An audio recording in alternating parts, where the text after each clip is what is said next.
Dear listeners, my name is Anne Ollila and I come from the Reindeer Herders Association, Finland. I have found myself very often in situations like this, trying to explain what is reindeer herding, why it's important, and what's going on in our homelands with the large carnivores. I have tried to explain it with numbers, diagrams, research reports, etc. But reindeer herding is such a unique way of life. It's practiced in the Arctic nature with hundreds of years of history, and it's still nowadays a vibrant livelihood with strong cultural traditions. Naturally, it's not easy to understand the problematic of reindeer herding without any first-hand contacts. So now I'm going to do this a little bit different way. First, I will shortly explain you just two basic concepts you might not be familiar with, and then I'm trying to give you an understanding of our reality by telling you a life story. My presentation today is based on Finland. The reindeer herding practices and habits and the situations reindeer herders are living in are different in different parts of our reindeer herding area, but the story I'm going to tell is a commonly shared story. Every single reindeer herder, never mind wherever he or she lives, in Finland, in Sweden or Norway, in the far north or in the southernmost reindeer herding districts, knows by experience what I'm talking about. I hope you can also get an idea of it. Our reindeer herding areas are divided in smaller units. In Finland, these are called herding cooperatives, and in Sweden they are Sami villages. In Finnish reindeer herding area there is 56 cooperatives, and every single reindeer herder is a member of one of these cooperatives. Another basic concept is a roundup. It is a working process including some sort of reindeer herding handling inside fences. Reindeer are handled in these fences once or twice a year, otherwise they are mainly free in the nature. In all Nordic countries, reindeer herding has a right of free grazing. And now, this is the story of a reindeer herder. His name is Ailu. Ailu is a 30-year-old man. He has grown up in a reindeer herding family. Ailu has lived with the reindeer and been a part of the herding cooperative as long as he can remember. His whole life. At the age of 7, Ailu started comprehensive school in the village near his home, like any child in Finland. He succeeded very well and got brilliant grades. He liked especially math, history, German and foreign languages. Teachers tried to push him to continue to junior high and later to the university to get high education and make a fabulous career. Ailu's family was proud of him and said that it's completely Ailu's own choice in between making a career in the outside world or continuing the family traditions in reindeer herding. Ailu went to junior high, graduated with excellent grades, and was able to choose whatever he wanted. All doors were open to him. But Ailu had already decided, with his heart, he didn't want to move away from his home village to a bigger town.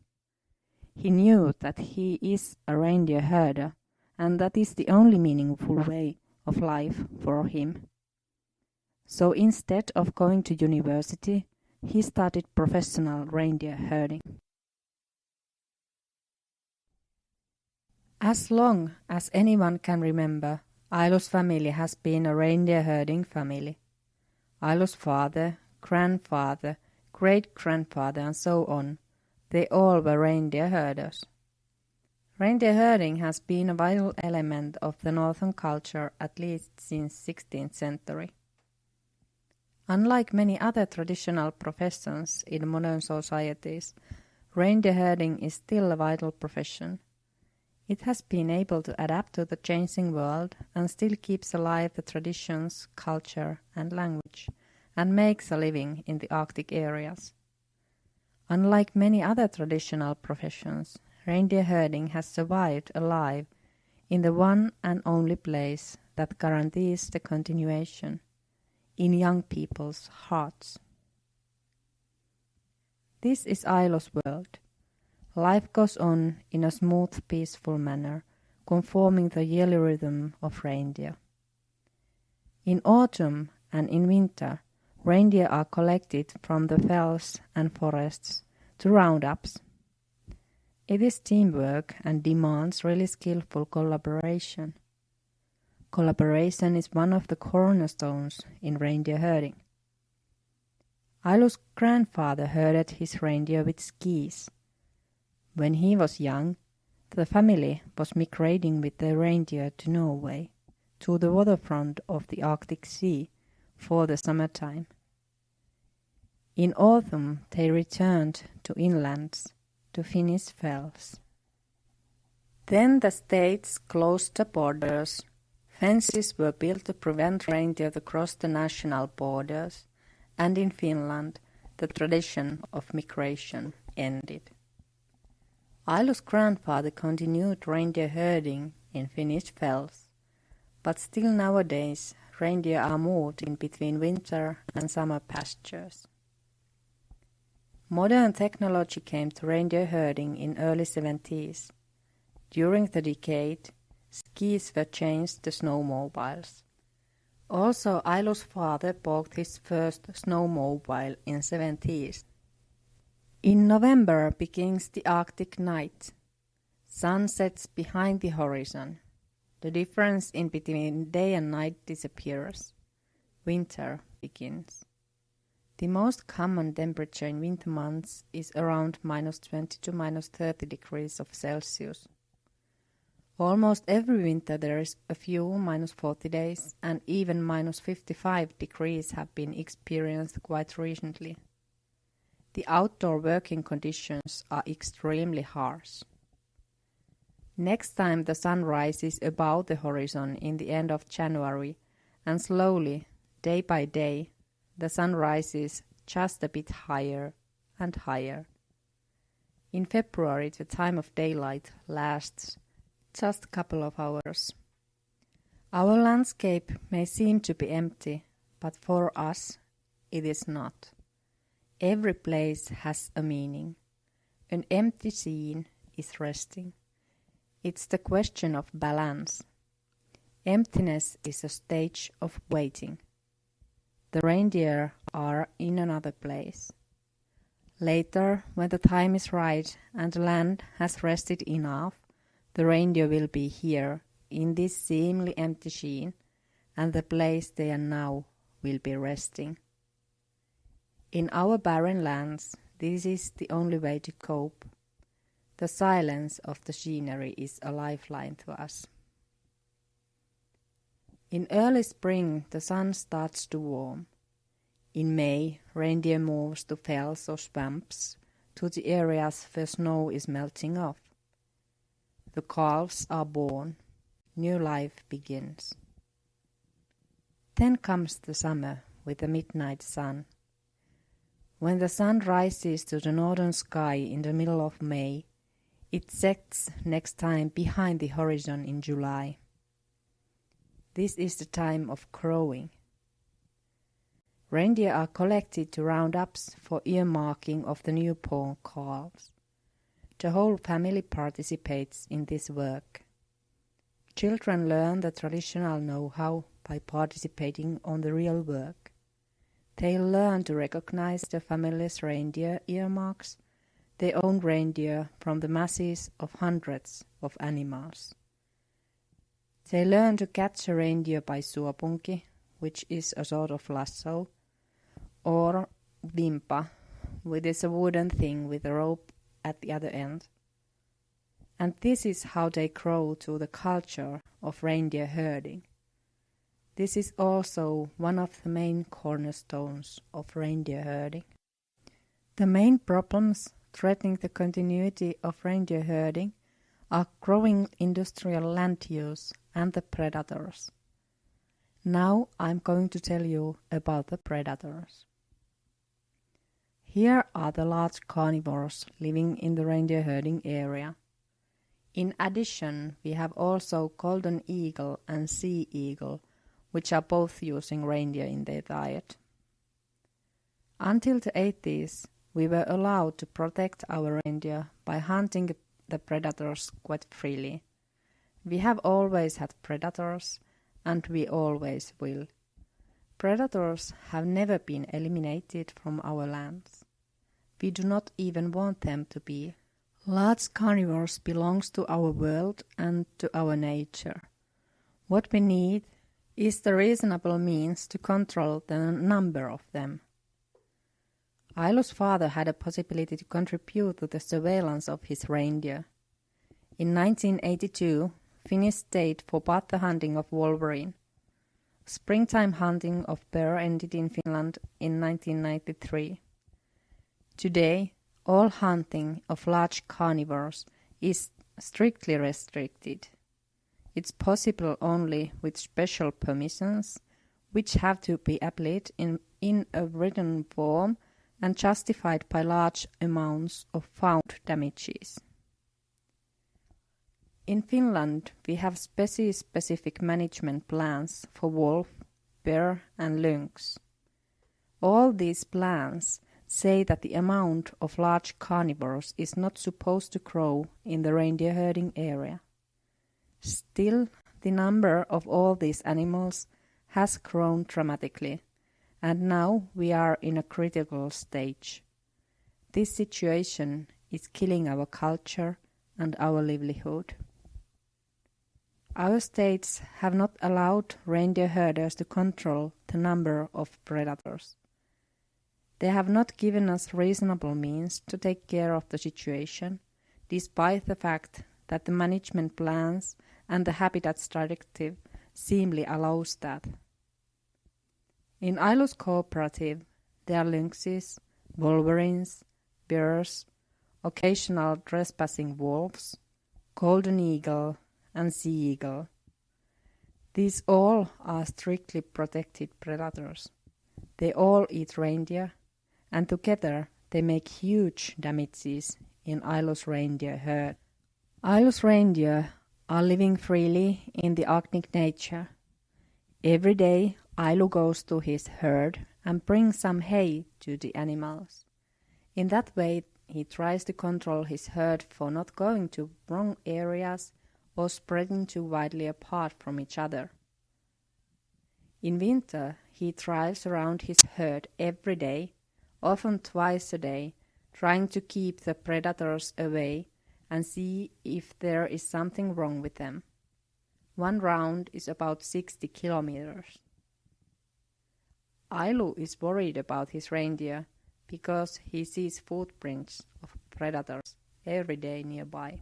When the snow cover thickens, he finds more and more reindeer killed because they cannot run away from the predators.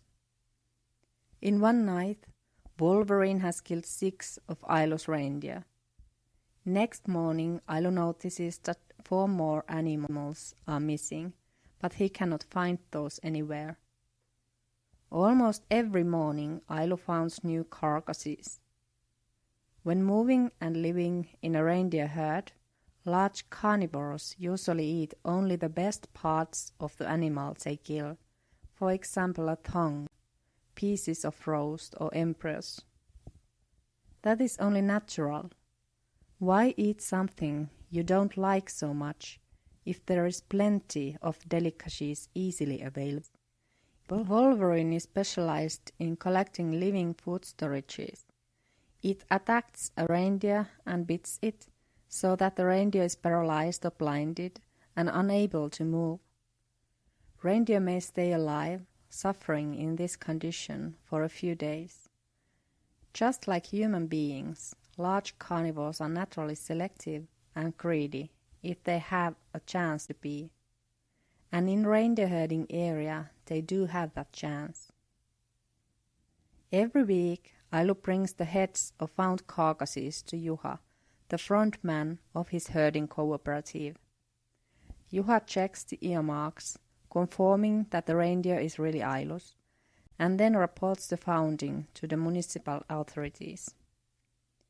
The found carcasses will be compensated to Ailo approximately a year later if there is enough money for that in state's fund. Every year, state authorities and politicians decide if Ailo's found reindeer damages will ever be compensated or not.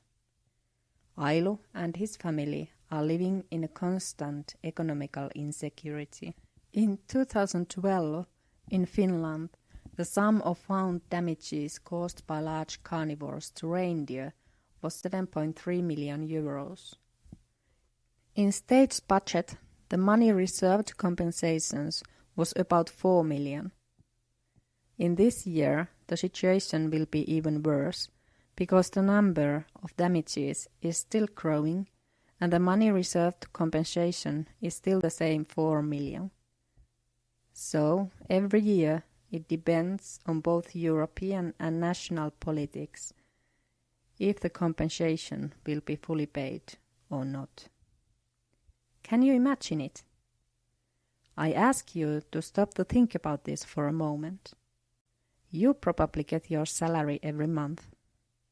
What would it mean in your life if your boss decides that in this year you'll only get half of your salary? The other half will be taken off to feed the large carnivores. You know where the other half of your salary goes, but there is nothing you can do for that. So you complain to your boss, and he says that you might get the taken half back, maybe, next year. In next year, your boss says that he doesn't have enough money to pay the taken half back to you, but he'll pay half of it. The missing half will maybe be paid a few months later if the European Union allows that, and if the politicians are willing to accept the payment. What do you think of this situation? What would you do with it? Go to bank, telling you'll pay only half of the repayments of your house loan this year, and one half of the other half, maybe, next year. I'm sure you can imagine Ailo's economical situation and stress. In a case like this, you would probably tell your boss to pass off and get someone else to do the bloody job. You'll quit and get a better one. But reindeer herding is not a job. It is a life. You can leave it, but it means leaving your homelands, your home, your identity, friends, your traditions and your culture, just about everything you have. So Ailo do not have a choice. He continues driving around his herd and also in larger areas in his cooperative.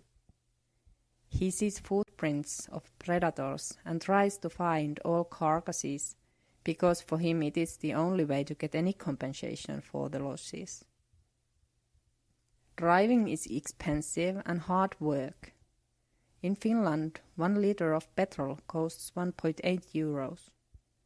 The costs of searching the carcasses, trying to prevent the damages, and doing the job of applying permissions to track and hunt the predators is already per se higher than the compensations paid for found damages. In this spring, a wolf pack arrived to Ailo's cooperative and started to make damages. After a heavy process of applying the permission, and after many reindeer carcasses found killed, Ailo and his colleagues got a permission to eliminate 2 wolves. They started the hunt in Wednesday and got 1 wolf in Thursday next week. The other wolves crossed the Russian border, and the hunt ended. During this 8 days hunt, 5 men drove over 1,000 kilometers with snowmobiles, tracking the wolves, and found 10 more reindeer carcasses killed by them. The costs of removing this 1 wolf were 18,000 euros. The compensations of 10 found carcasses is 10,000 euros, so the compensations do not cover even the costs of the hunt.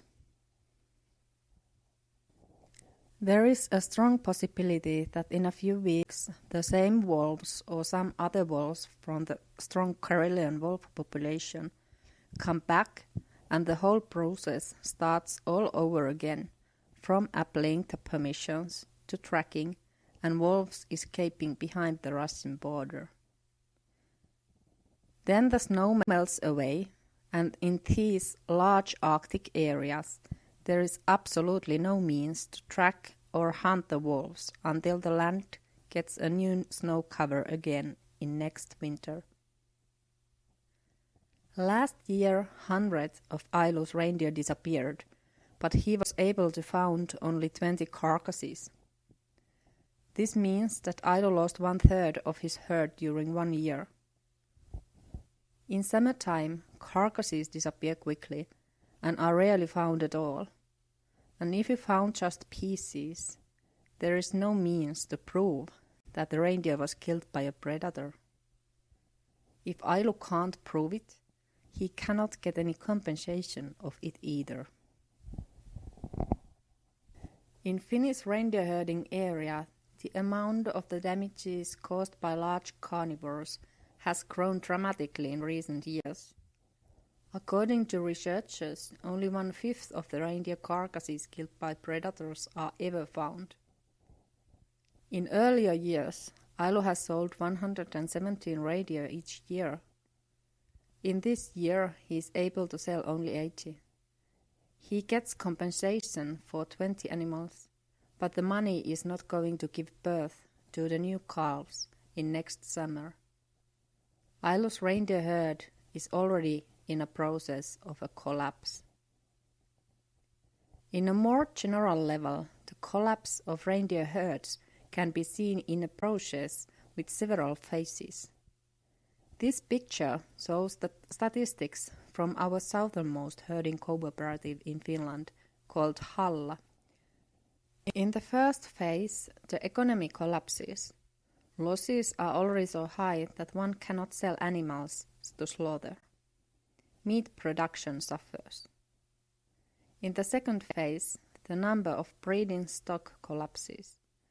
There are no more animals to compensate the lost ones. The fixed capital collapses.